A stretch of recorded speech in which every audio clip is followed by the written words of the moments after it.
Hello all, कैसे हो सब लोग बेटा? Safe and sound? Very nice. चलो, हमने वेट कर लिया 2 मिनट, काफी लोग आ चुके हैं अभी, तो हम शुरू कर देते हैं। चलिए, कल का जो टॉपिक था, कल जो डिस्कस किया था हमने, उसमें कोऑर्डिनेट कोवेलेंट बॉन्ड, उसके बारे में मैंने आपको बताया था, है ना? और कोऑर्डिनेट कोवेलेंट बॉन्ड में हमने आपको ये बोला था कि अगर सेकंड पीरियड के एलिमेंट्स हैं, मतलब lithium, beryllium, boron, carbon, nitrogen, oxygen, fluorine, ये अगर सेकंड पीरियड के एलिमेंट्स हैं तो उसमें जो कोऑर्डिनेट कोवेलेंट बॉन्ड है एरो वाला, उसको सिंगल बॉन्ड से रिप्रेजेंट करा जाता है नावाडेज। ओके, या फिर आप कोऑर्डिनेट कोवेलेंट बॉन्ड बनाओ, कोई दिक्कत नहीं, मगर अब उसको सिंगल बॉन्ड से रिप्रेजेंट करा जाता है। और अगर हायर पीरियड्स हैं, मतलब थर्ड, फोर्थ, फिफ्थ पीरियड अगर आ जाता है, तो उसमें क्या करते हैं हम, उस कोऑर्डिनेट कोवेलेंट बॉन्ड को डबल बॉन्ड से रिप्रेजेंट करते हैं, है ना? ये वाली बात हमने कल डिस्कस की थी, ठीक है? चलिए, आज हम आपको, जो काफी टाइम से आपके दिमाग में चल रहा है, 2 लेक्चर से आपके दिमाग में चल रहा था कि सर ऐसा क्यों है कि कोई एलिमेंट जो है, जैसे कि सल्फर है, तो वो 2, 4, 6 ऐसी वेरिएबल वैलेंसी शो करता है। फॉस्फोरस है तो उसमें PCl3 भी पॉसिबल है, PCl5 भी पॉसिबल है। ऐसा क्यों होता है? वेरिएबल वैलेंसीज क्यों होती है? ठीक है ना? तो किसी भी कोवेलेंट कंपाउंड में वेरिएबल वैलेंसीज क्यों है, वो हम आज चेक करने जा रहे हैं। क्या है एक्चुअली इसके पीछे का साइंस, वो हम देखने जा रहे हैं, है ना? तो 2-3 पॉइंट्स मैंने यहां पे लिख के दिए हैं जो कि वेरिएबल वैलेंसी के लिए रिक्वायर्ड है। ये फंडामेंटल चीजें हैं, ये होना ही चाहिए, तभी आपको वेरिएबल वैलेंसी मिल सकती है। पहले पॉइंट्स देख लेते हैं, बाद में वन बाय वन उस चीज को मैं एक्सप्लेन करते जा रहा हूं, है ना? और एट द एंड ये टॉपिक खत्म होते होते आपको पता चल जाएगा कि क्यों हम ऐसे अलग अलग वेरिएबल वैलेंसी वाले कंपाउंड्स लिख रहे थे, क्यों मैंने SO2 SO3 लिखा था, क्यों मैंने SF4 SF6 तक जा सकते हैं, क्यों हमने वो हक्लो वाला सीरीज बनाया था, हक्लो 1, हक्लो 2, हक्लो 3, हक्लो 4। ऐसा क्यों होता है कि हेलोजन इतने ज्यादा क्यों वैलेंसी शो करते हैं, वो सारी चीजें यहां पे आपको समझ में आ जाएगी, ठीक है? चलो, वन बाय वन जो है मैं इस चीज को एक्सप्लेन करते जा रहा हूं। हाँ, मैंने ये भी आपको वो 2-2 लाइन मैंने छुड़वाई थी, आपको बोला था कि केस 1 में 2 लाइन छोड़ दो और केस 2 में 2 लाइन छोड़ दो। वो लाइन भी मैं आज फिल करवाने वाला हूं, ये कंसेप्ट समझाने के बाद, ठीक है? ये समझ में आ जाएगा तो वो मैं बता सकता हूं आपको बाद में। Got it? Okay, now variable valencies in covalent compound. Variable valencies in a covalent compound or any element shows variable valencies due to empty d orbitals, otherwise empty orbitals, empty orbitals की वजह से ये हो पा रहा है, right? तो first statement पढ़िए, variable valencies are shown by those elements which have empty orbitals in outermost shell। ये क्या होता है? empty orbitals क्या होता है समझते हैं, अभी अभी बता रहे हैं, अभी मैं वो बता रहा हूं। अभी empty orbitals क्या होता है इन outermost shell, ओके, ये बता रहे हैं अभी। Second, lone pair of electrons get excited to higher energy subshells। Lone pair of electrons get excited to where? Higher energy subshells of the same shell। दोनों जगह पे लास्ट में शेल आ रहा है, आउटर मोस्ट शेल और the same shell, यानी सब shell जो है वो किसका? सेम शेल का सब शेल। ओके, तो ये जो है higher energy sub shell to the same shell, ये टंग ट्विस्टर जैसा है, sub shell of a same shell. Okay, Chandu के चाचा ने चंदू की चाची को चांदी की चमची से चटनी चटाई, ठीक है? तो ये ऐसा ही टंग ट्विस्टर है, sub shell of the same shell. Okay, अच्छा, तो ये लोन पेयर एक्साइट होके कहां जा रहे होंगे? हायर एनर्जी लेवल में जा रहे होंगे। यस, अभी आपके दिमाग में क्यूरियोसिटी आया है, दोनों स्टेटमेंट जो है वो समझने के लिए आपके दिमाग में क्यूरियोसिटी आया है। मैंने बोला था ना, क्यूरियस होगा आपका दिमाग तो जल्दी सीखेगा, डोपामाइन अच्छा सा रिलीज होता है इससे। Very good. Third point, the energy required is called energy promotional energy, promotion energy बोलते हैं इसको। The energy required to excite the electron, to get excited, तो इस इलेक्ट्रॉन को एक्साइट करने के लिए जो एनर्जी चाहिए उसको बोला जाता है प्रमोशन एनर्जी, इसको बोलते हैं प्रमोशन एनर्जी, ठीक है? चलिए अब देखते हैं कि पहले ये बात करते हैं कि ये एम्प्टी सब शेल वाला क्या है या फिर एम्प्टी ऑर्बिटल्स वाली कहानी क्या है। मैं यहां पे एग्जांपल से शुरू कर रहा हूं नाइट्रोजन के, ठीक है। नाइट्रोजन का एटॉमिक नंबर होता है 7, तो इसका इलेक्ट्रॉनिक कॉन्फ़िगरेशन होगा 1s2 2s2 2p3, 1s2 2s2 2p3, ठीक है। ये इसका इलेक्ट्रॉनिक कॉन्फ़िगरेशन है मॉडर्न, और इसका बॉक्स कॉन्फ़िगरेशन कुछ ऐसा हो जाएगा। ये इसका बॉक्स कॉन्फ़िगरेशन है। अब हम ये सारी चीजें जो है वो बॉक्स कॉन्फ़िगरेशन से ही एक्सप्लेन करेंगे आगे भी। ये 1s है, ये 2s है और ये 2p है ना।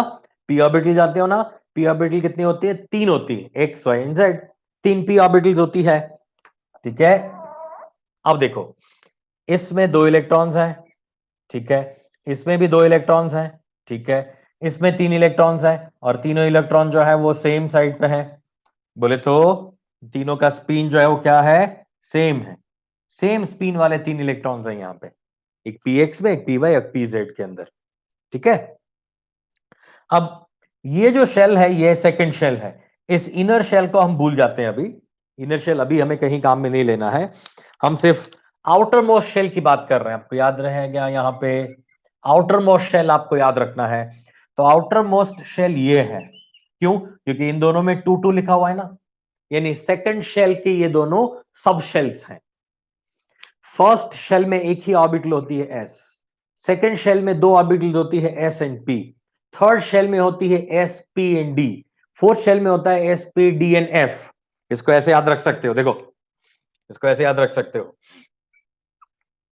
आपका ये फर्स्ट फ्लोर है, तो फर्स्ट फ्लोर में एक ही होता है s ऑर्बिटल, सेकंड फ्लोर जो है उसमें होती है 2 orbitals s and p, third floor में 3 फ्लोर होते हैं s p and d, fourth floor में 4 फ्लैट्स होते हैं S P D and F, fifth floor में 5 होते हैं S P D F G, और ऊपर जाओगे तो और ज्यादा होते जाएंगे, राइट। तो हर एक शेल में एस तो है ही है, तो ये फर्स्ट फ्लोर है, ये सेकंड फ्लोर है, थर्ड फ्लोर है, फोर्थ फ्लोर है, फिफ्थ फ्लोर, सबके अंदर एस ऑर्बिटल तो है। सेकेंड फ्लोर के ऊपर क्या होता है? 2 टाइप के फ्लैट्स होते हैं, 2 टाइप के फ्लैट्स होते हैं। एक फ्लैट ऐसा होता है जो 1 BHK होता है, एस ऑर्बिटल 1 BHK, 1 BHK बोले तो एक ही सब शेल होता है इसके अंदर, राइट। जबकि p ऑर्बिटल 3 BHK होता है, p ऑर्बिटल 3 BHK होता है, एक px होता है, एक py होता है और एक pz होता है। पता है ना ये आपको, ये पता है ना बच्चे। p सब शेल जो इसमें कितने रूम होते हैं? 3। p जो है वो 3 BHK वाला होता है, यानी पी फ्लोर पे आप जाओगे तो उसमें आपको, यानी सेकंड फ्लोर पे जाओगे तो आपको 2 तरह के फ्लैट्स दिखाई देंगे। एक फ्लैट पे लिखा होगा एस, दूसरे फ्लैट पे लिखा होगा पी।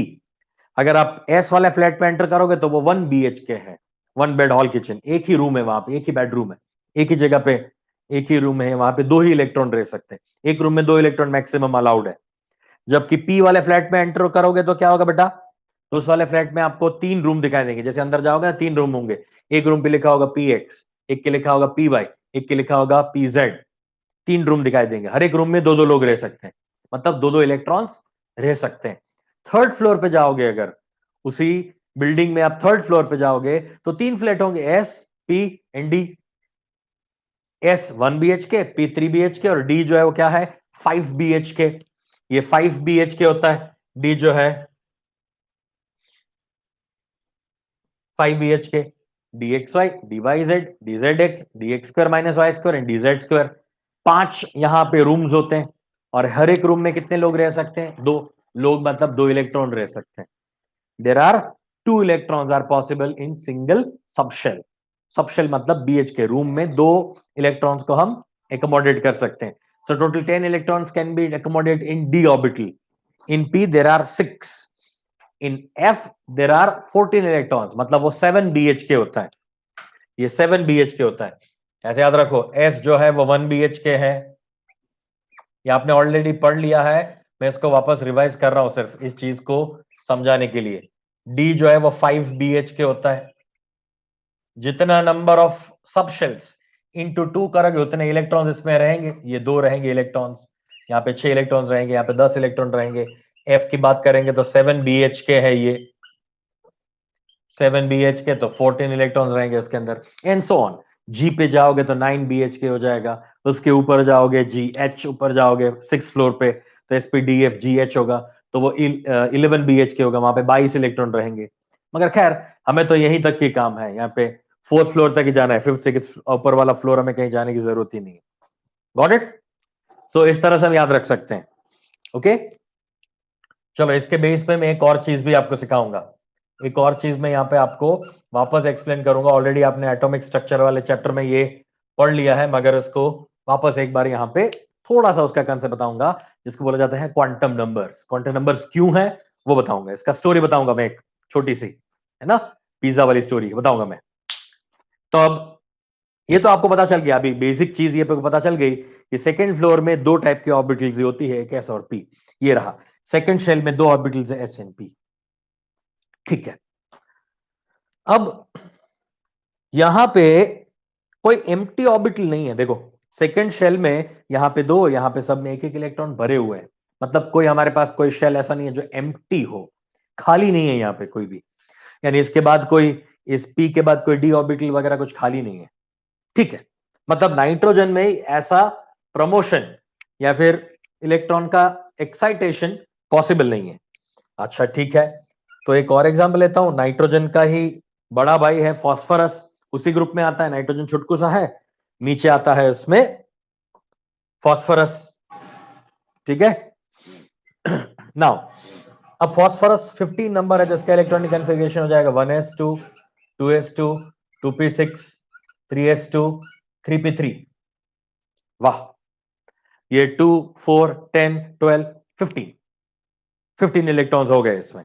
ठीक है, तो ये वाला जो है उसको तो मैं नियोन लिख देता हूं, किसी को कोई आपत्ति तो नहीं है ना बेटा इसमें? इतने पार्ट को मैंने लिख दिया नियोन, नियोन लिख सकते हैं ना, क्योंकि ये क्या है, इनर्ट गैस है। हमें तो आउटरमोस्ट शेल का ही काम है, हमें इनर शेल का काम नहीं, आउटरमोस्ट शेल ये है। तो ये हो गया आपका 3s ऑर्बिटल, ये हो गया 3p ऑर्बिटल, और स्टिल आप देख सकते हो थर्ड शेल में डी भी अवेलेबल है, डी ऑर्बिटल भी अवेलेबल है, इसमें डी ऑर्बिटल भी अवेलेबल है। तो ये आपका है 3s ऑर्बिटल, ये 3p है और ये 3d है, राइट? ये 3d ऑर्बिटल भी यहां पे हमारे पास अवेलेबल है। ठीक है ना?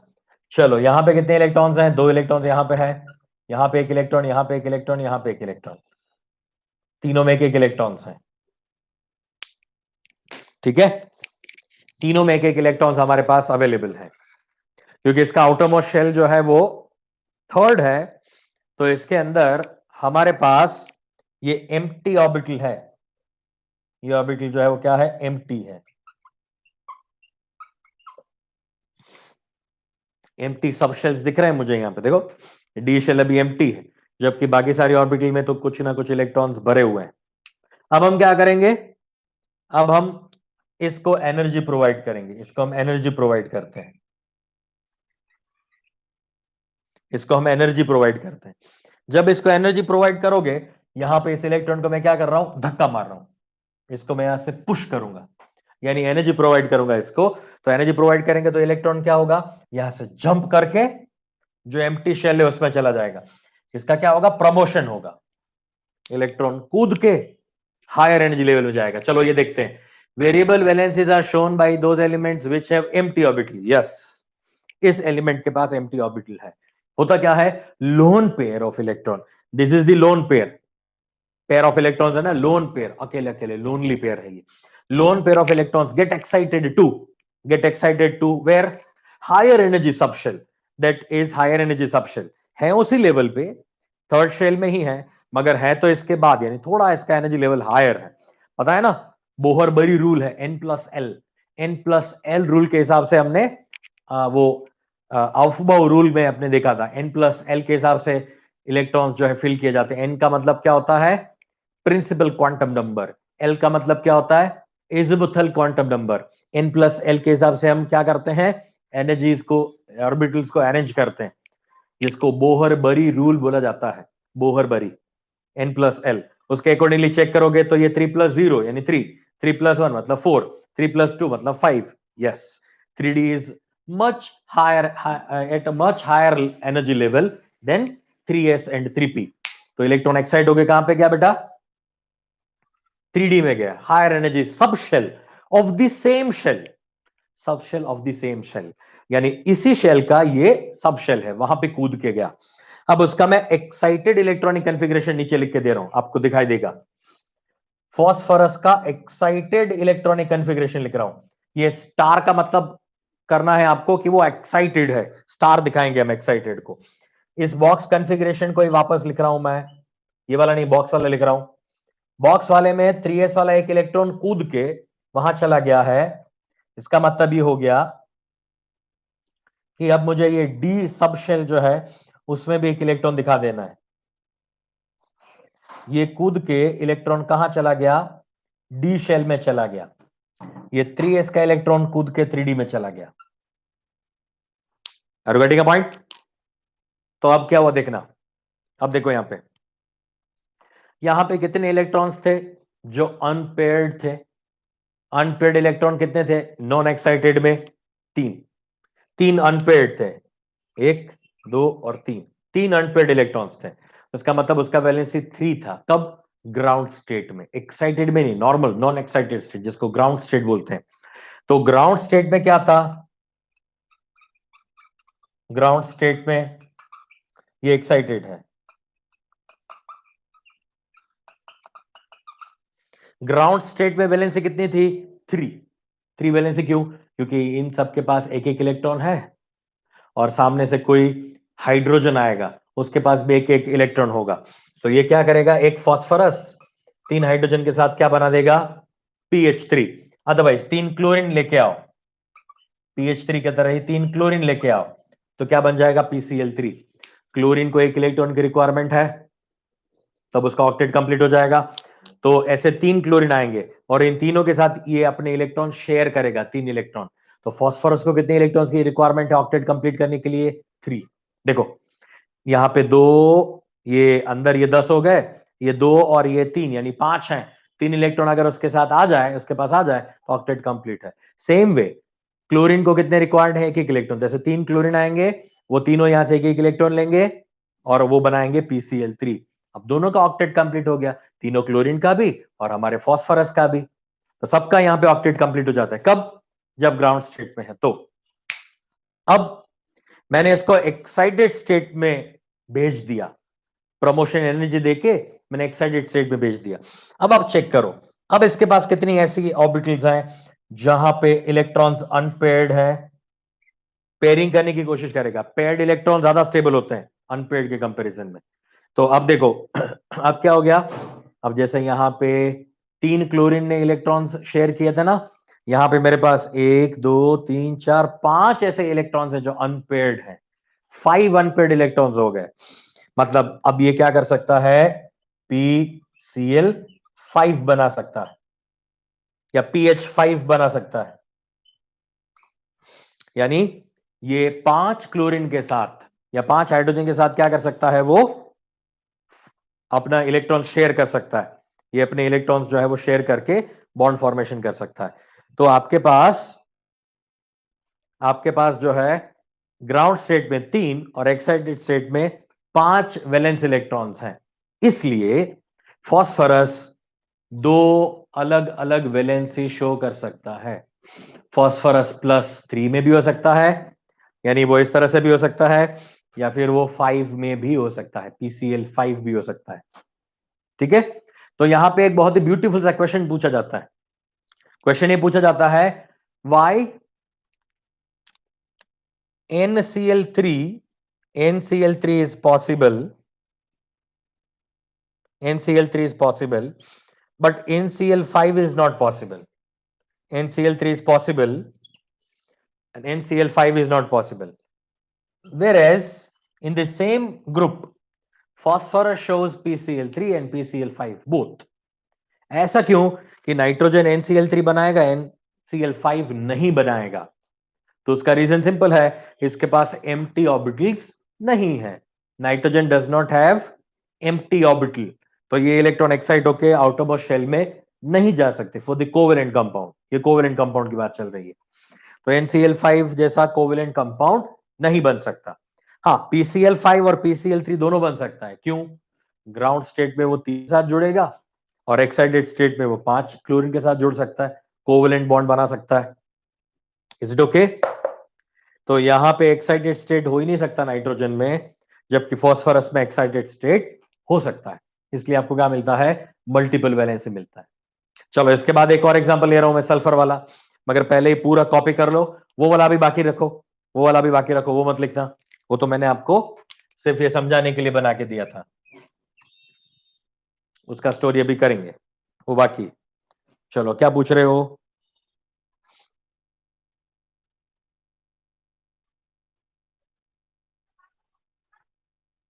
हाँ, यस, हाफ फिल्ड ऑर्बिटल से फुल फिल्ड ऑर्बिटल ज्यादा स्टेबल होती है। और हाफ फील्ड में भी जैसे कि टोटल इलेक्ट्रॉन्स पी में कितने हो सकते हैं? 6। तो 3 वाला स्टेबल होता है 2 या 1 के कंपैरिजन में।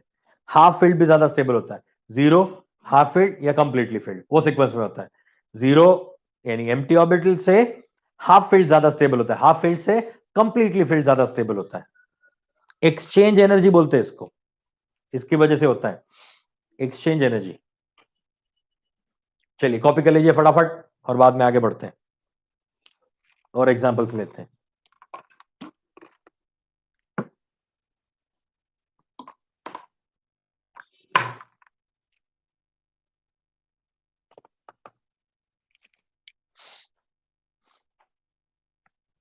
डन हो जाए तो बताओ। Done?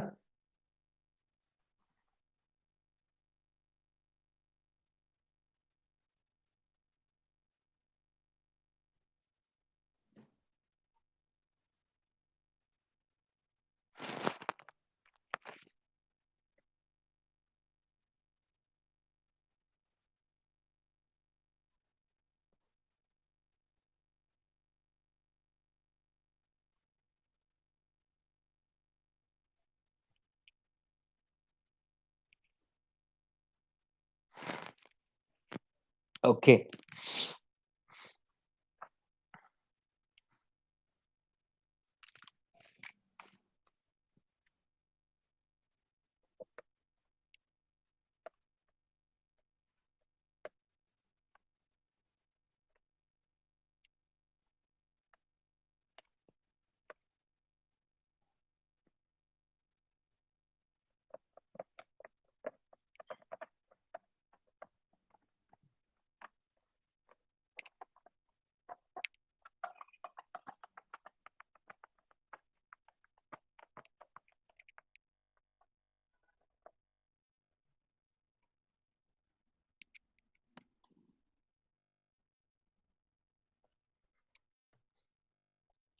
Now let us talk about sulphur. Atomic number होता है इसका 16, 1s2, 2s2, 2p6, 3s2, 3p4। ये पूरा हो गया नियॉन, यहां तक का ये पार्ट नियॉन। ये ऑर्बिटल आपके 3s, ये 3p और यहां पे है 3d।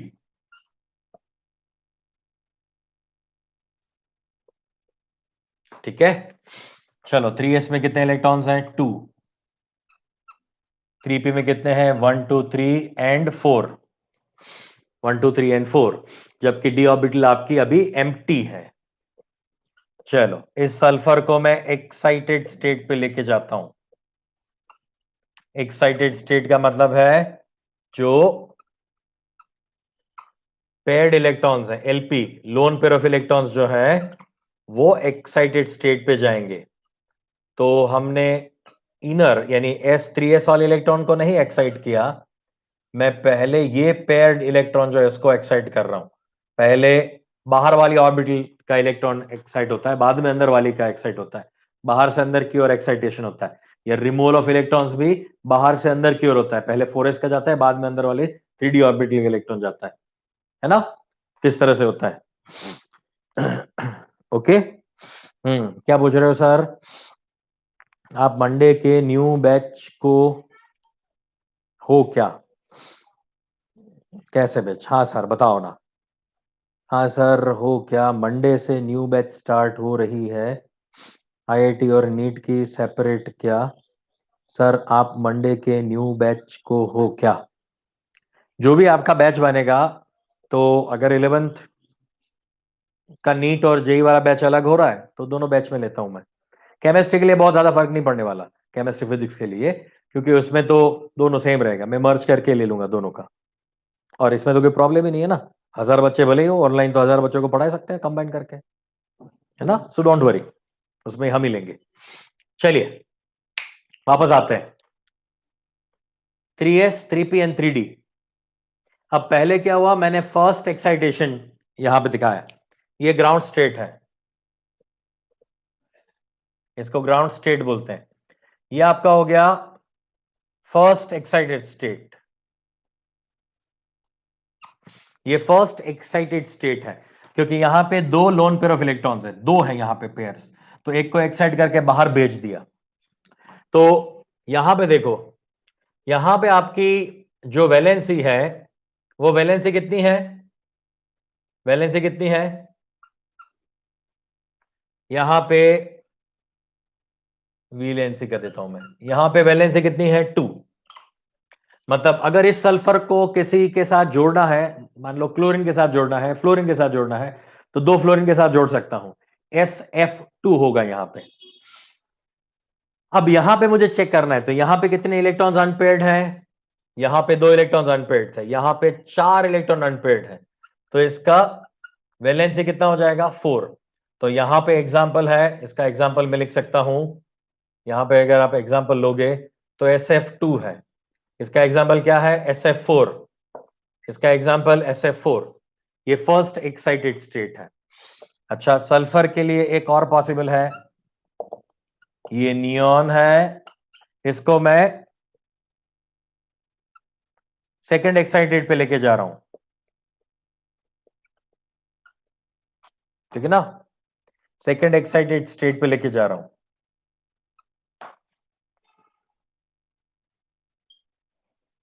ये p ऑर्बिटल और ये आपका जो है वो d orbital.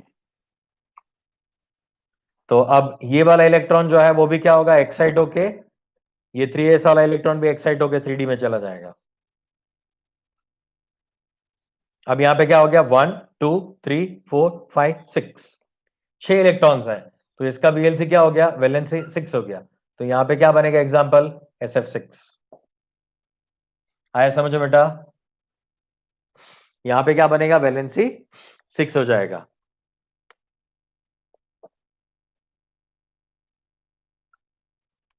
Second excited state है ये। तो सल्फर का कितना वैलेंसी हो सकता है? 2 4 या 6, तीन तीन वैलेंसी शो कर सकता है सल्फर। आई बात समझ में? अच्छा चलो और आगे चलते हैं, हम तो जितने और एग्जाम्पल लेंगे उतना ही ज्यादा आपको और समझ में आएगा। तो एक और एग्जाम्पल ले लेते हैं, इसको यहीं पे रहने दो, यहां पे लिख देता हूं मैं।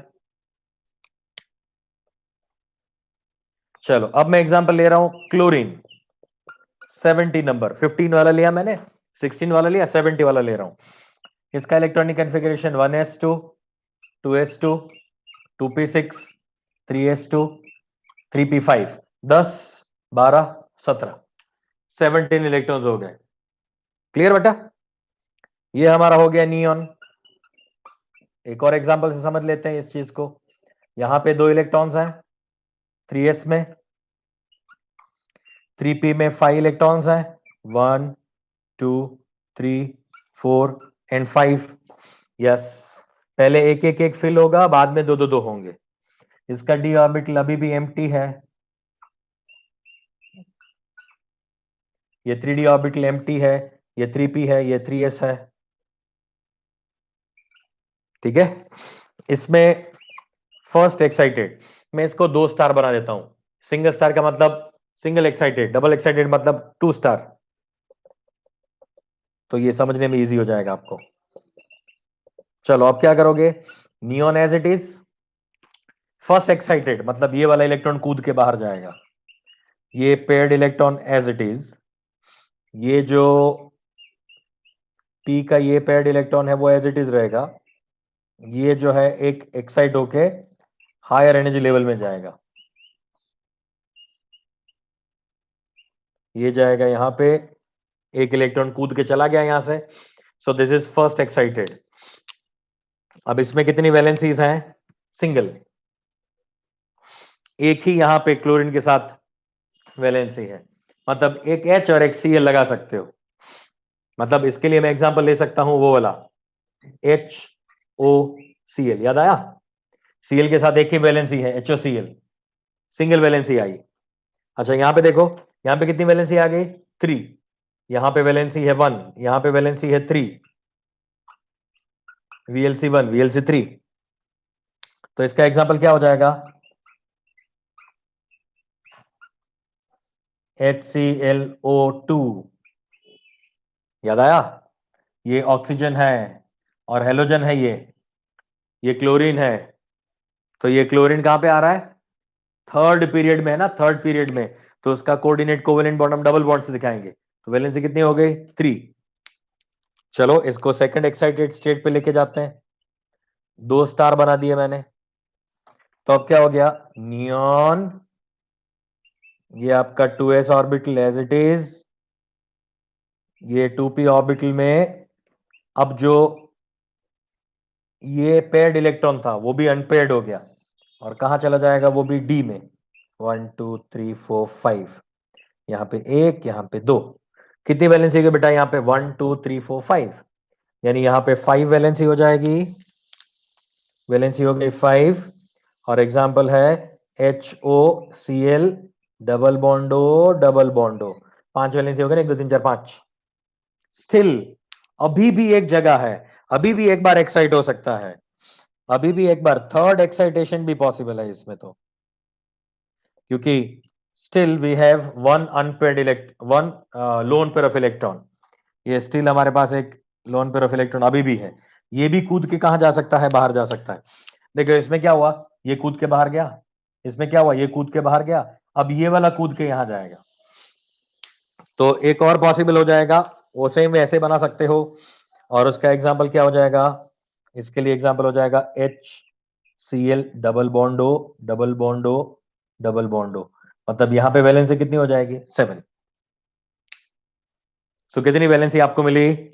4, 1 3 5 7, इतनी वैलेंसी मुझे मिल सकती। अब क्लियर हो गया एकदम से, क्रिस्टल क्लियर, कि किसी जगह पे वैलेंसी 2 होती है, कभी 4 हो जाती है, कभी 6 हो जाती है, कभी 3 होती है, कभी 4 5 होती है, ये कंफ्यूजन था ना।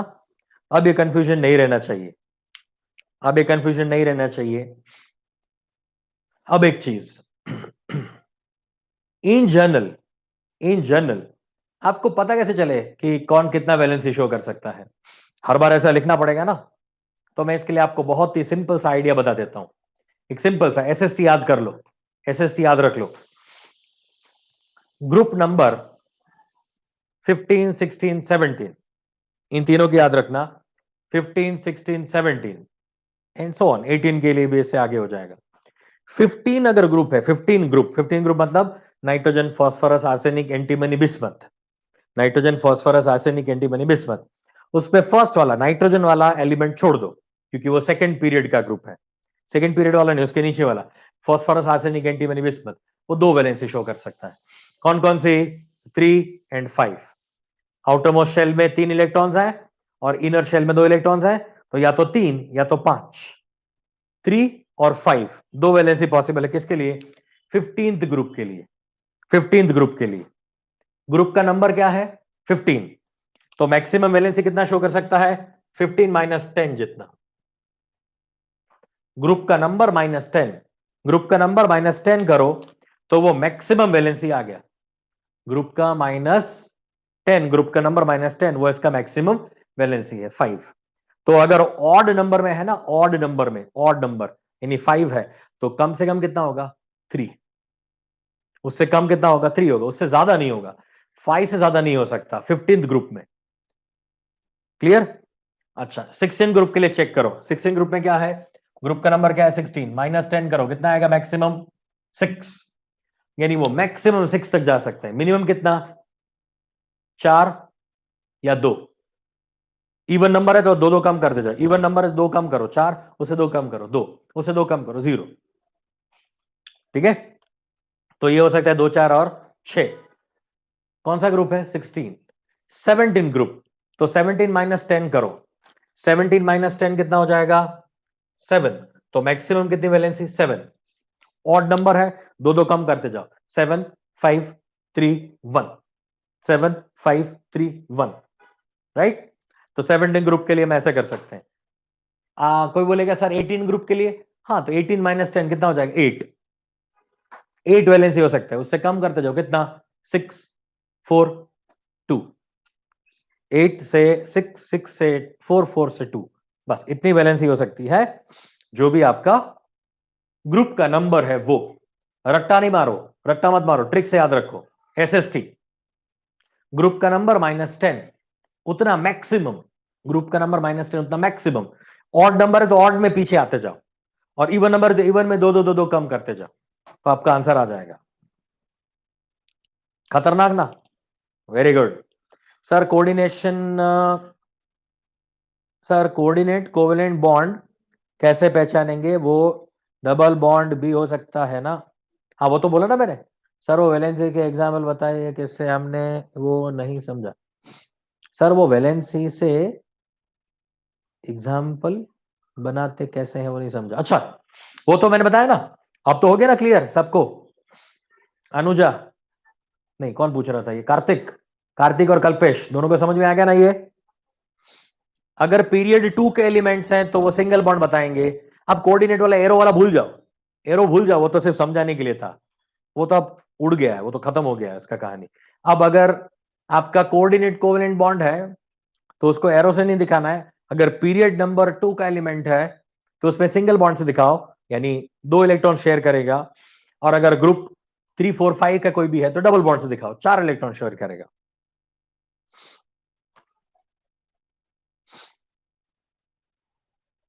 फास्फोरस का नहीं, फास्फोरस का शुरू ही 3 से हो रहा है, एक वैलेंस से शो नहीं कर सकता ना वो सिंगल वैलेंस से शो नहीं कर सकता। इसका वैलेंस ही हो सकता है, इसका 2, इसके लिए सिंगल वैलेंस ही हो सकता है। देखो एक इलेक्ट्रॉन अनपेयर्ड है, यहाँ पे 3 है, यहाँ पे 5 अनपेयर्ड है। Number of unpaired valencies electron से हम डिसाइड कर सकते हैं, मगर फास्फोरस में ये पॉसिबल नहीं है, क्योंकि उसके पास एक इलेक्ट्रॉन अनपेयर्ड नहीं है, उसके पास 3 3 इलेक्ट्रॉन्स अनपेयर्ड हैं, तो वो 3 से ही शुरू होगा, यानी 5 और 3, बस उससे नीचे नहीं जाएगा। जबकि सल्फर जो है वो 6 4 और 2 तक जाएगा, ये 7 5 3 और 1 तक जाएगा।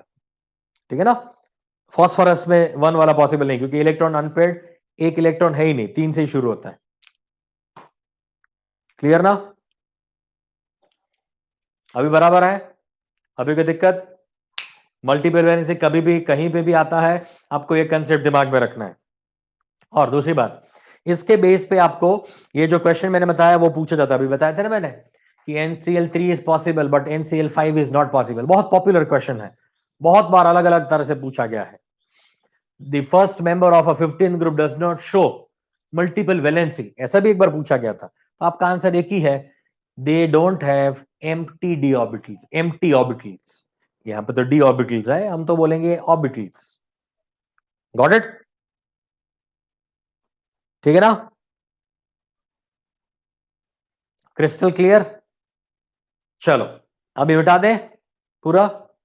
अब मैं बताता हूं उसका स्टोरी, वो जो कहानी है वो बताने जा रहा हूं मैं, ये मैंने बनाया था वो। किसी को लिखने का बाकी है क्या? 30 सेकंड दे रहा हूं मैं, चलो जल्दी। प्राणवी सही है, okay. Sai Prasad okay, yes very good.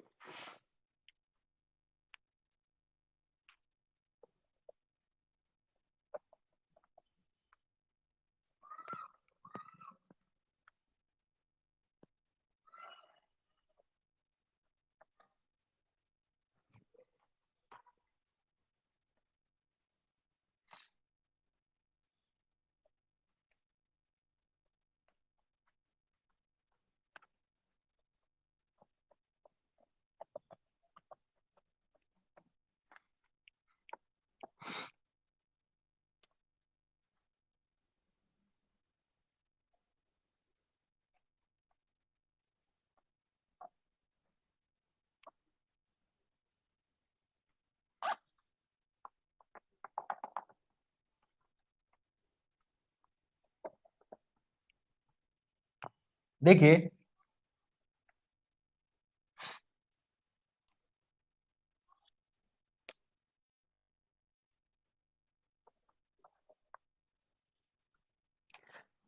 काफी सालों पुरानी बात है। Once upon a time, long back, there was a scientist named Heisenberg. Heisenberg ने ऐसा बोला कि आप किसी भी माइक्रोस्कोपिक पार्टिकल, मतलब कि इलेक्ट्रॉन, प्रोटॉन, न्यूट्रॉन जैसे माइक्रोस्कोपिक पार्टिकल का पोजीशन और वेलोसिटी साइमल्टेनियसली, पोजीशन और उसका मोमेंटम या फिर उसका वेलोसिटी साइमल्टेनियसली डिसाइड नहीं कर सकते।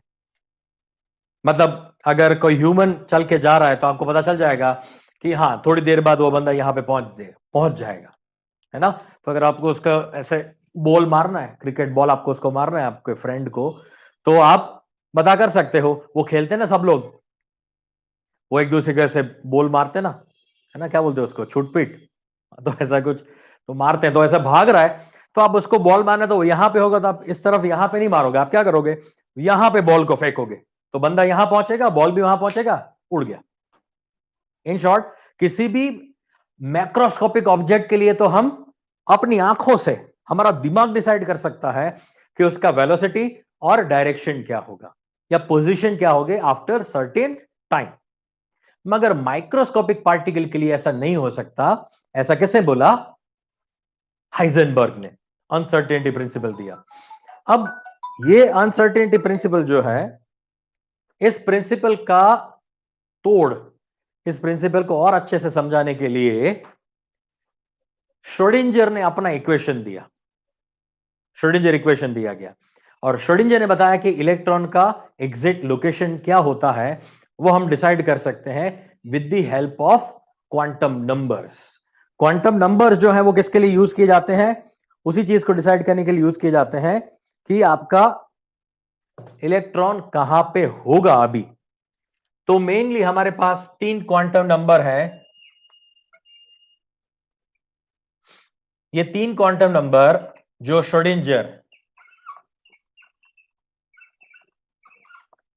श्रोडिंजर इक्वेशन से आते हैं, principal quantum number, azimuthal quantum number and magnetic quantum number. और ये जो है स्पिन क्वांटम नंबर, ये दो और साइंटिस्ट थे, गाउड स्मिथ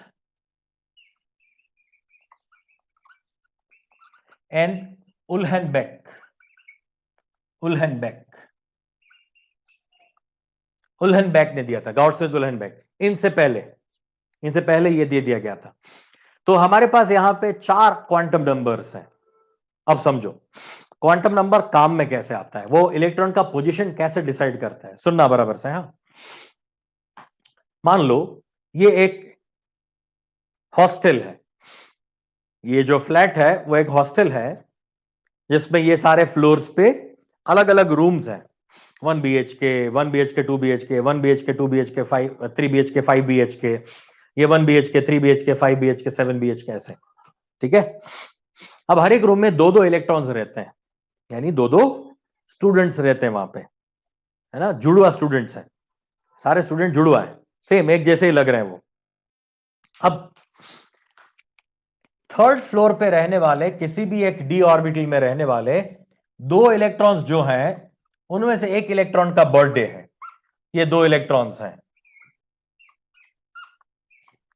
ठीक है, ये दूसरा इलेक्ट्रॉन है। ठीक है, ये दो इलेक्ट्रॉन्स हैं, ये इसका बर्थडे है, इसका बर्थडे नहीं है, इसके हाथ ऊपर है मतलब इसका बर्थडे है, इसका बर्थडे नहीं है। तो अब ये कहां पे रहते हैं, थर्ड फ्लोर पे रहते हैं। अब इस बंदे को क्या करना है, इस इलेक्ट्रॉन को, इस जो अपना रूम पार्टनर है उसको पार्टी देना है, बर्थडे है तो उसको पार्टी देना है, पिज्जा खिलाना है। तो ये वाला इलेक्ट्रॉन क्या करेगा, इस वाले इलेक्ट्रॉन के लिए पिज्जा मंगाएगा, पिज्जा मंगाएगा। अब पिज्जा कैसे मंगाएगा, कहीं भी वो XYZ पिज्जा हट पे या फिर डोमिनोज पे या फिर वॉटेवर, कोई भी एक ऐसा पिज्जा शॉप पे, बास्किन रॉबिन्स नहीं होता, आइसक्रीम वाला है, ठीक है ना। तो ऐसा कोई भी स्मोकिंग जोन्स कॉल करता है वो, और उसको बोलता है कि मुझे मार्गरेटा पिज्जा चाहिए विथ चीज बर्स्ट, और साथ में जो है कोई सॉफ्ट ड्रिंक भेज देना, और जो ऑरेगानो और चिली फ्लेक्स है वो थोड़ा ज्यादा डाल देना, टिश्यू पेपर भी भेजना। ऐसा करके वो कॉल करता है ना। तो वो क्या करता है, सामने वाला जो है पिज्जा हट वाला या फिर पिज्जा वाला, वो क्या क्वेश्चन पूछता है, अच्छा आप कहां से बात कर रहे हैं, आपका मुझे एड्रेस बताइए। तो अब वो आपको एड्रेस बताता है, सुनना बराबर से। ये बंदा उस पिज्जा हट वाले को या फिर डोमिनोज वाले को एड्रेस बताता है। एड्रेस क्या बताएगा, वो बोलेगा मैं ऑर्बिट रोड पे रहता हूं। ऑर्बिट रोड, ये ऑर्बिट रोड है, इस रोड का नाम ऑर्बिट है, और वहां पे मेरा जो फ्लैट है वो ऑर्बिटल फ्लैट है, ये फ्लैट है या फिर अपार्टमेंट है ये, राइट। तो बोलेगा मैं ऑर्बिट रोड पे ऑर्बिटल फ्लैट्स में रहता हूं। बोला कि ठीक है, अब कौन से फ्लोर पे रहते हो, तो बोला कि मैं थर्ड फ्लोर पे हूं। ठीक है, अब इतना बोल के उसने क्या कर दिया, फोन काट दिया। पिज्जा वाले ने फोन काट दिया, उसे बोला ठीक है, ऑर्बिट रोड ऑर्बिटी फ्लैट थर्ड फ्लोर पे पहुंच जाऊंगा मैं। अब जब वो पिज्जा लेके आया, तो पिज्जा लेके आता है तो नीचे यहां पे जो वॉचमैन होता है ना, वॉचमैन, वो वॉचमैन उसको रोकता है, नहीं ऊपर नहीं जाने दूंगा मैं। क्यों, क्योंकि अलाउड नहीं ऐसे किसी को बाहर से आ जाने का। ये कौन है पता है, वॉचमैन, ये है न्यूक्लियस। न्यूक्लियस ऐसे ही किसी को, इलेक्ट्रॉन को किसी को भी अंदर एंटर नहीं होने देता, किसी को जाने भी नहीं देता, पकड़ के रखता है सब चीज को। पहले उसको परमिशन लेना पड़ता है, भाई साहब मैं जाऊं, तो बोलेगा कि हाँ एक काम कर, तुझे थोड़ा रिश्वत देना पड़ेगा, मतलब थोड़ा एनर्जी देना पड़ेगा तुझे, थोड़ा एनर्जी देगा तभी मैं ऊपर जाने दूंगा। बोला कि ठीक है चलना यार, कोई दिक्कत नहीं, 5 रुपए रख ले चल, भाग भिखारी कह के भाग। तो इसके क्या कर दिया, 5 रुपए दे दिए, किसको, वॉचमैन को।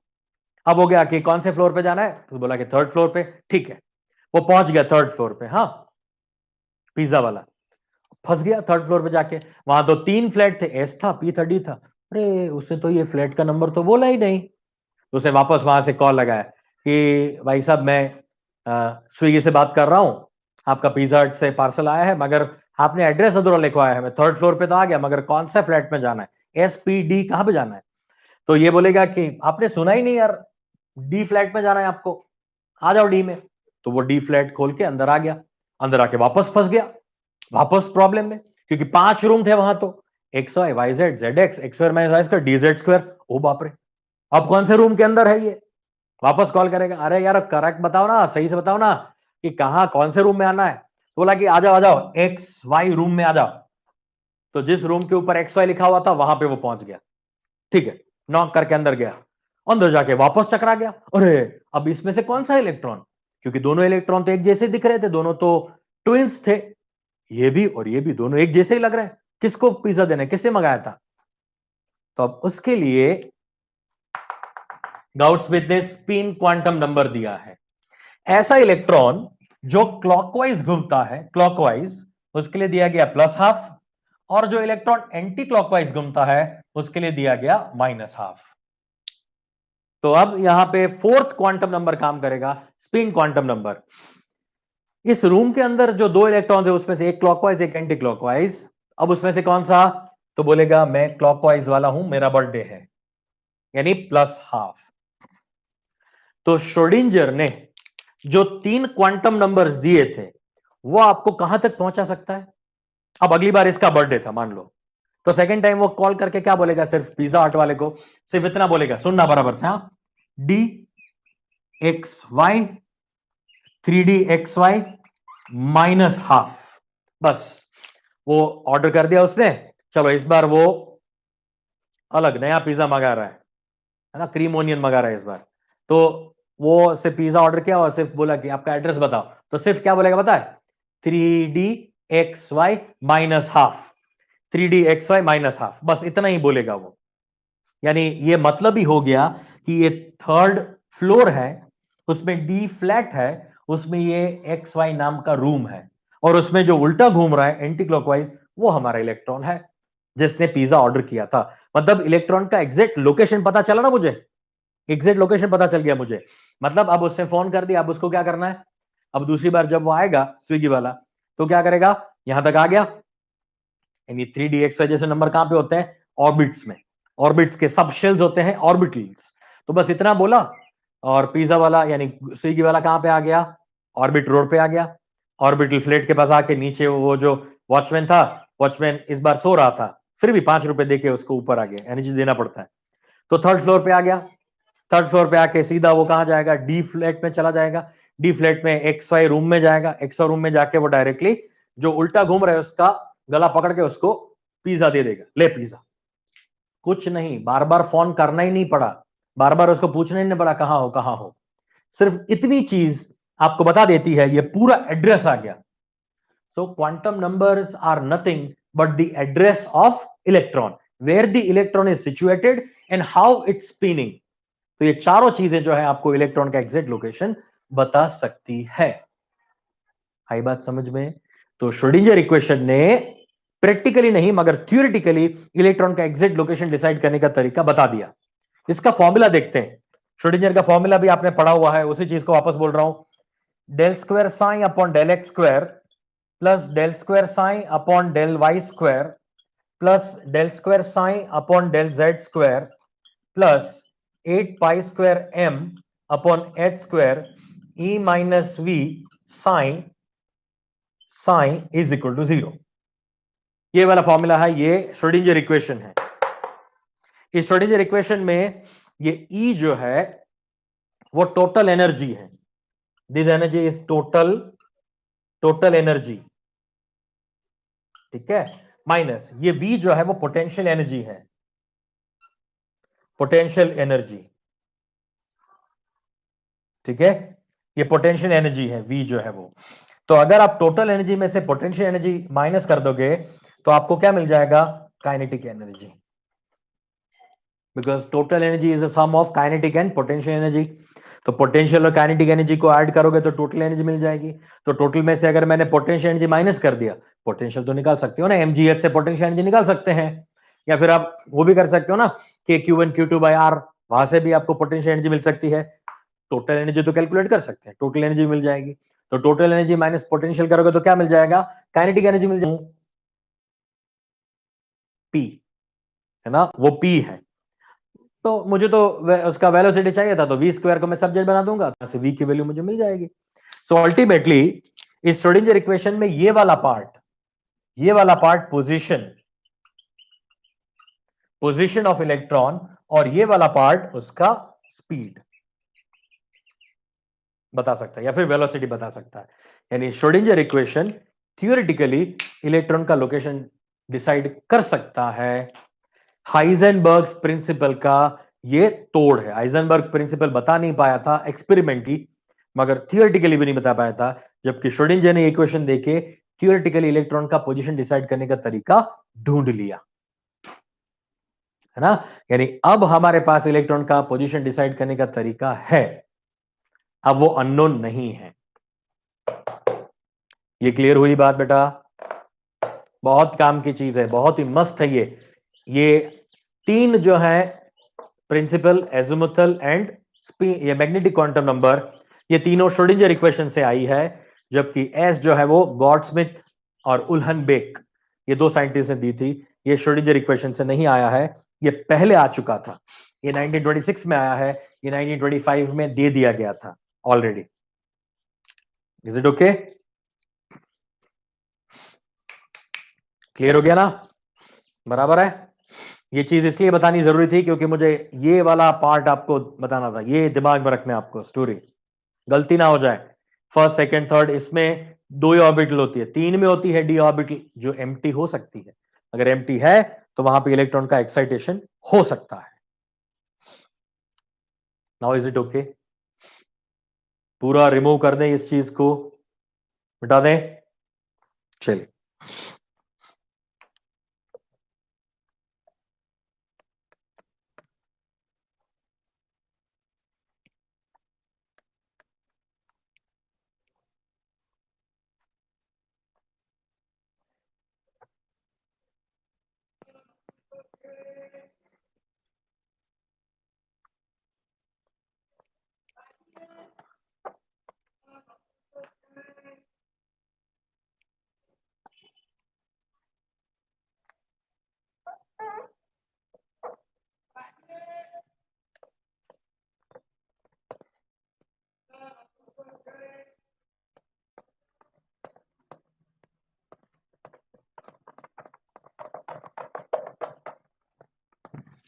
नाउ अब नया टाइटल दे दो, लिमिटेशंस ऑफ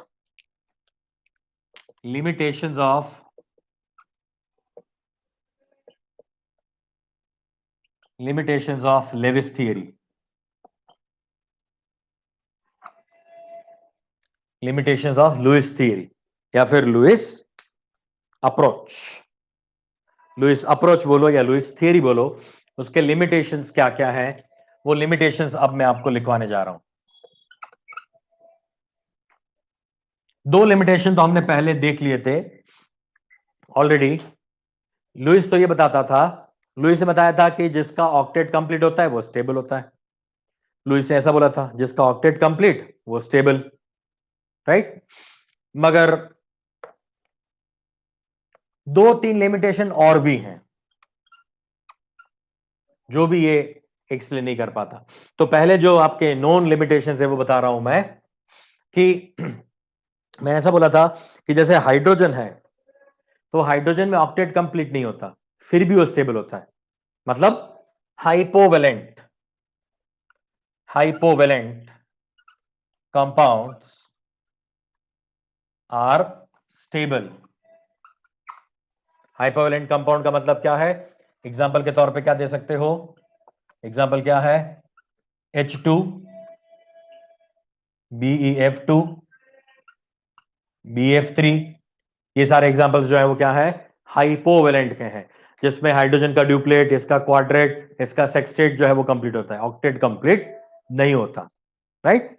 तो ये कंपाउंड जो है वो हाइपोवेलेंट है। नाउ हाइपरवेलेंट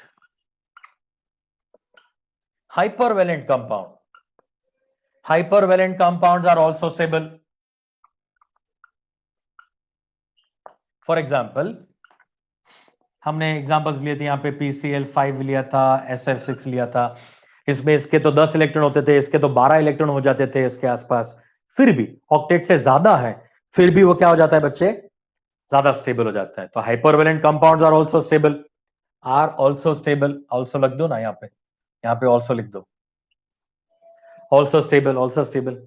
अच्छा, odd electron odd electron compounds are also stable. बोले तो मान लो NO ले लिया। अब NO में तो यार नाइट्रोजन 7 इलेक्ट्रॉन्स होते हैं, और इसके कितने होते हैं? 8 इलेक्ट्रॉन्स। तो टोटल इलेक्ट्रॉन्स कितने हो गए? इसके पास 7 इलेक्ट्रॉन्स होते हैं, इसके पास 8 इलेक्ट्रॉन्स होते हैं, टोटल नंबर ऑफ इलेक्ट्रॉन हो गए कितने? 15। तो ये ऑड इलेक्ट्रॉन हो गया ना, ऐसा कहीं और नहीं हो रहा। देखा, देखो, हाइड्रोजन में 1 + 1 2 इलेक्ट्रॉन्स, बेरिलियम के 4 और इसके 18 यानी 22 इलेक्ट्रॉन्स, 9 + 9 22 इलेक्ट्रॉन्स। यहाँ पे बोरोन के कितने? 5, और फ्लोरीन के कितने? 18 3 24, 24 + 5 यानी 29। तो ठीक है, ये भी ऑड इलेक्ट्रॉन हो गया। ये सारे जो है वो इवन इलेक्ट्रॉन्स वाले थे, मगर यहां पे आप चेक करोगे तो ये ऑड इलेक्ट्रॉन स्पीसीज है। एनओ जो है वो ऑड इलेक्ट्रॉन है, फिर भी ये कंपाउंड क्या होता है? स्टेबल होता है। तो ये बताना चाह रहे हैं कि ऐसी ऑड इलेक्ट्रॉन स्पीसीज भी स्टेबल होती है। जनरली एक बॉन्ड बनाने के लिए कितने इलेक्ट्रॉन्स की रिक्वायरमेंट होती है? 2। तो अगर आप टोटल इलेक्ट्रॉन इवन है तभी तो वो एक इलेक्ट्रॉन शेयर करके इवन नंबर में बॉन्ड बनाएंगे। मगर ऐसे भी पॉसिबल है कि ऐसे स्ट्रक्चर में भी ऑड इलेक्ट्रॉन स्पीसीज भी स्टेबल हो जाएगी। चलो एक और एग्जांपल ले रहा हूं यहां पे, NO2। NO2, इसमें भी कितने इलेक्ट्रॉन्स हैं? 8 2 16, 16 + 7 23। यहां पे टोटल इलेक्ट्रॉन्स कितने हैं? 23। ये भी ऑड इलेक्ट्रॉन स्पीसीज है, ठीक है। अच्छा, एक और ले सकते हो, ClO2। इसमें 17 इलेक्ट्रॉन्स, इसमें 16 इलेक्ट्रॉन्स, 16 17 कितना हो जाएगा? 33, 33 इलेक्ट्रॉन्स। ये भी आपका क्या है? ऑड इलेक्ट्रॉन स्पीसीज है, फिर भी ये कंपाउंड आपके क्या हो जाते हैं? स्टेबल हो जाते हैं। तो ये भी उसका एक लिमिटेशन है कि ये चीज वो एक्सप्लेन नहीं कर सकता। उसने तो बोला था सबका ऑक्टेट कंप्लीट होना चाहिए, मतलब सब इवन नंबर में होना चाहिए, ठीक है। मगर उसमें ऐसा नहीं होता, ठीक है ना। Now fourth limitation,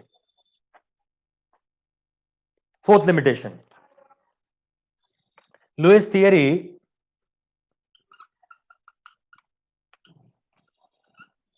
cannot explain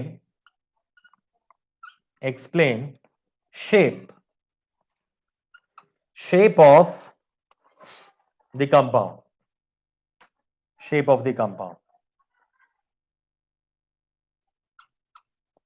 compound का शेप ये डिसाइड नहीं कर सकता। मतलब आपका ये कंपाउंड जो है वो लीनियर होगा, टेट्राहेड्रल होगा, स्क्वायर प्लेनर होगा, क्या उसका शेप होगा, उस शेप के बारे में कोई इंफॉर्मेशन नहीं दे सकता लुईस थियरी। वो तो सिर्फ इतना बताता है 8 इलेक्ट्रॉन स्टेबल, उससे ज्यादा कोई चीज ही नहीं बता सकता वो। ये सारी चीजें वो एक्सप्लेन नहीं कर सकता, वही तो उसका ड्रॉबैक है, वही तो उसका लिमिटेशन है, ठीक है ना। इवन सिर्फ शेप नहीं, ये बॉन्ड के बारे में भी कुछ इंफॉर्मेशन नहीं दे सकता। Lewis theory can't explain bond parameters,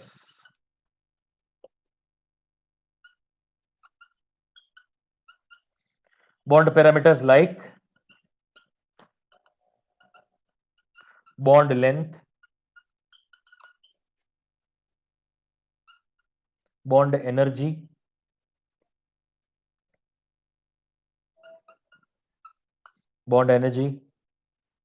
bond angle और बॉन्ड ऑर्डर। ये सारे बॉन्ड पैरामीटर्स हैं। बॉन्ड पैरामीटर्स बोले तो बॉन्ड लेंथ कितना होगा आपका, ए, ये बी और ये सी, 3 एलिमेंट्स हैं, तो इनके बीच में ये ए बी के बीच का डिस्टेंस कितना होगा, यानी बॉन्ड लेंथ कितना होगा, उसके बारे में कोई इंफॉर्मेशन नहीं मिल सकता। बी से सी के बीच का बॉन्ड लेंथ कितना होगा, उसका भी कोई इंफॉर्मेशन नहीं मिलता। इवन ये भी पता नहीं चलता कि ए बी और सी के बीच में बॉन्ड एंगल कितना होगा, 90 होगा, उससे ज्यादा होगा, उससे कम होगा, 180 होगा, क्या होगा, उसके बारे में भी कोई भी इंफॉर्मेशन ये थियरी हमें प्रोवाइड नहीं कर सकती। This is bond length, this is bond angle, कितना एंगल बनेगा वो। बॉन्ड एनर्जी, मतलब इस बॉन्ड को तोड़ने के लिए कितनी एनर्जी की रिक्वायरमेंट है, इस बॉन्ड को तोड़ने के लिए कितनी एनर्जी रिक्वायरमेंट है, वो कुछ एग्जाम्पल या फिर समझा नहीं पाता। बॉन्ड ऑर्डर, बोले तो डबल बॉन्ड है ए और बी के बीच में, या बी और बी के बीच में ट्रिपल बॉन्ड है, या सी और ए के बीच में डबल बॉन्ड है, क्या है, कितने बॉन्ड्स हैं, वो भी कुछ ये बता नहीं पाता। ये थियरी जो है वो ये सारी चीजें एक्सप्लेन नहीं कर पाती। अब मैंने ये इसलिए आपको लास्ट में बताया, लुईस थियरी तो हम 2 दिन से पढ़ा रहे हैं, मगर ये लास्ट में इसलिए बताया क्योंकि ये चीजें जो इसमें से डायरेक्ट क्वेश्चन आपको पूछे जा सकते हैं। आपको पूछा जा सकता है कि मान लो आपको गिवन कंपाउंड है PCl5, what is the structure और what is the shape of PCl5 according to Lewis theory, तो आप कुछ नहीं बता सकते, आप एकदम से जीरो हो जाएंगे, आपको लगेगा यहां पे कुछ शेप की तो बात ही नहीं हुई है। लुईस थ्योरी तो सिर्फ यही बताती है ऑक्टेट कंप्लीट तो स्टेबल है, और दूसरी बात PCl5 में तो ऑक्टेट से ज्यादा इलेक्ट्रॉन्स हैं, फिर भी स्टेबल है, right. So this are the limitations of Lewis theory. वापस एक बार फटाफट से देख लो, hypovalent compounds are also stable like this H2B2BF2 like this. Hypervalent PCl5SH6 जिसमें 8 से ज्यादा इलेक्ट्रॉन्स होते हैं, odd electron compounds are also stable, NO, NO2, ClO2, they all are stable. Lewis theory cannot explain the shape of compounds, मतलब वो linear है, band है, tetrahedral है, ऑक्टाहेड्रल है, क्या है, ये कुछ भी ये बता नहीं सकता। Lewis theory cannot explain the bond parameters like bond length, bond angle, bond energy और डबल ट्रिपल बॉन्ड, मतलब ये है आपका बॉन्ड ऑर्डर, इसके बारे में कोई इंफॉर्मेशन लुईस थियरी आपको नहीं दे सकती। तो अब ऐसी कौन सी थियरी है जो इस चीज को एक्सप्लेन कर सकती है, तो नेक्स्ट लेक्चर में हम डिस्कस करेंगे, जो कि है 2 थियरीज हैं। अब हमारे इस चैप्टर में 3 मेन थियरी आने वाली है। फर्स्ट थियरी जो है वो है valence bond theory, VBT, valence bond theory, जो इस ऐसे अलग अलग क्वेश्चंस को, काफी क्वेश्चंस को वो इसमें से सॉल्व कर पाएगी। है ना। दूसरी थियरी है VSEPR, valence shell electron pair repulsion theory. पहली थी valence bond theory, VBT, VBT short form में उसको बोलते हैं VBT, valence bond theory, most important. उसके बाद आती है VSEPR, valence shell electron pair repulsion theory, VSEPR। और सबसे इंपॉर्टेंट है MOT, MOT molecular orbital theory, MOT। ये तीन इंपॉर्टेंट थियरीज जो हैं वो अब यहां पे आएगी, ठीक है। इससे हम डील करते जाएंगे। तो अब इस चैप्टर में अब तक जितनी भी चीजें आपने सीखी है उसका यहां पे आपको फील आता जाएगा। चलिए, अब कौन यहां पे, कौन क्या पूछ रहा है? Yuvraj, what is bond angle? Okay, bond angle, bond angle का मतलब है कि ए और बी एलिमेंट, जैसे कि ये मैंने लिखा है ON और O, तो इसके बीच में आपको एक एंगल दिख रहा है ना, एक सर्टेन एंगल आपको दिख रहा है, यहां पे एक सर्टेन एंगल दिख रहा है, ये 120 डिग्री जैसा मुझे एंगल दिख रहा है। तो इस एंगल के बारे में ये थियरी कुछ इंफॉर्मेशन नहीं दे सकती। लुईस थियरी आपको कुछ नहीं बता सकती कि क्या उसके बीच में बॉन्ड एंगल होगा। बॉन्ड ऑर्डर का मतलब है कितने कितने इलेक्ट्रॉन्स हैं। अगर एक इलेक्ट्रॉन शेयर हो रहा है तो सिंगल बॉन्ड, दो दो इलेक्ट्रॉन शेयर कर रहा है दोनों तो डबल बॉन्ड, तीन तीन इलेक्ट्रॉन शेयर कर रहा है तो ट्रिपल बॉन्ड, चार चार इलेक्ट्रॉन शेयर कर रहा है तो टेट्रा बॉन्ड। मगर ट्रिपल बॉन्ड तक ही आपके सिलेबस में है, सिंगल डबल ट्रिपल बस, टेट्रा बॉन्ड नहीं है। एक एग्जांपल बताऊंगा आपको, थोड़ा ये सब खत्म होने के बाद लास्ट में बताऊंगा आपको, एक एग्जांपल, दो एग्जांपल बताऊंगा बस, सिर्फ आपकी क्यूरियोसिटी सेटिस्फाई करने के लिए, और आगे कुछ नहीं। एग्जाम में कभी नहीं आता ऐसा। सर बॉन्ड एंगल क्या है बताया मैंने अभी, कैसे मेजर, कैसे मेजर करते हैं इसको। हाँ हाँ, वो आएगी चीज अभी, ये MOT, VBT, VSEPR शुरू होने दो, ये सारे बॉन्ड पैरामीटर्स मैं आपको सिखाऊंगा, और ये VBT VSEPR में आएगा सब कुछ, ठीक है। सो आई थिंक यहां पे रुके आज बेटा हम, यहां तक हमने खत्म किया। अब मुझे VBT से नेक्स्ट लेक्चर में शुरू करना है। Got it? चलिए, बाय बाय, सायोनारा, टाटा। एक DP भी भेज रहा हूं, वो सॉल्व करना, मंडे को डिस्कस करेंगे।